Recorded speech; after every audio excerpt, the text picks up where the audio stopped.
Golden Deeps is an explorer developer focused on the Otavi mountainland copper district of Namibia and copper gold projects in the Lachlan Fold Belt of New South Wales, Australia, where the company recently expanded its footprint. Joining me to discuss operational highlights over the June quarter is Golden Deeps CEO Jon Dugdale. Jon, welcome to the Stock Network. Thanks, Lel. Now, you've had a busy quarter. What are the key highlights of your June quarterly report? So we're focused in two key areas, as you summarised. One of the key highlights is that we've commenced drilling of our copper, gold and silver targets at our Havilah project in New South Wales, near Mudgee.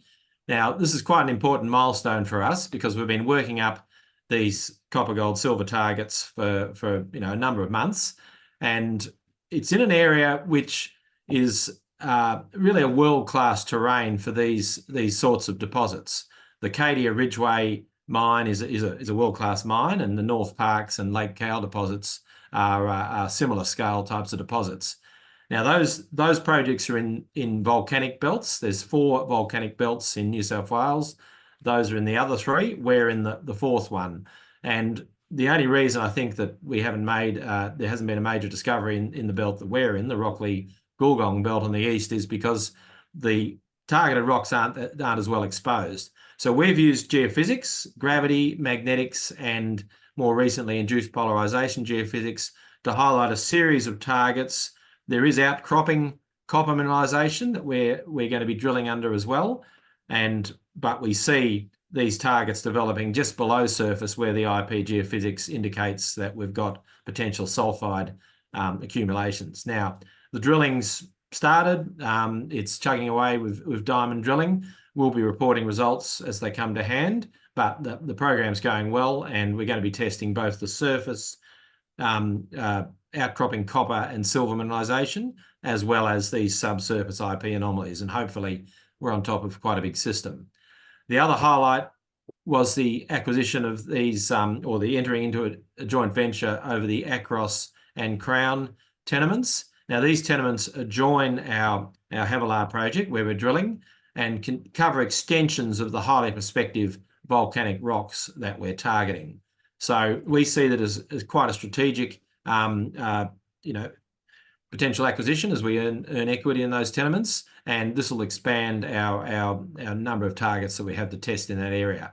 The other highlight was in Namibia, where we've announced a resource upgrade for those projects. Now, these are polymetallic projects in the Otavi mountainland of northern Namibia. Again, this is a world-class terrain. The major Tsumeb mine produced a huge amount of copper, lead, zinc and silver, as well as vanadium historically. And they're the key commodities that we have in our target areas, where we've announced resources for Nosib, a maiden resource there of just over 700,000 tonnes at nearly 1.1% copper equivalent. But that's made up of vanadium, copper, lead, zinc and silver mineralisation. And we also announced an upgrade to our Abinab vanadium lead zinc resource as well. We've now got over 3 million tonnes of polymetallic resource material with all those key commodities in it.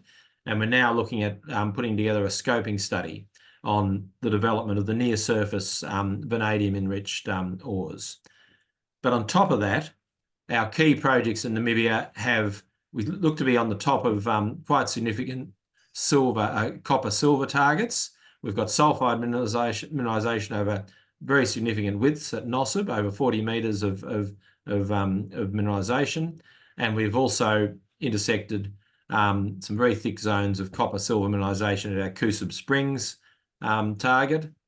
That was a very high-grade copper silver producer in the past, produced 300,000 tonnes of 10% copper and nearly 600 grams per tonne silver. And we've intersected a 90-metre zone of mineralisation at depth below that, with a zone of 28 metres of over 100 grams per tonne silver and 0.5% copper. And we're also looking to target that. So we've got the resources near surface with vanadium, copper, lead, zinc and silver that we're looking to wrap a potential development project around. But we also have these much larger scale copper silver targets at depth, which we're looking to drill as well. Excellent, Jon. That is a very thorough and good overview of your highlights over the last quarter when it comes to the coming September quarter catalysts. What do you think are going to be the catalysts that mark the coming period?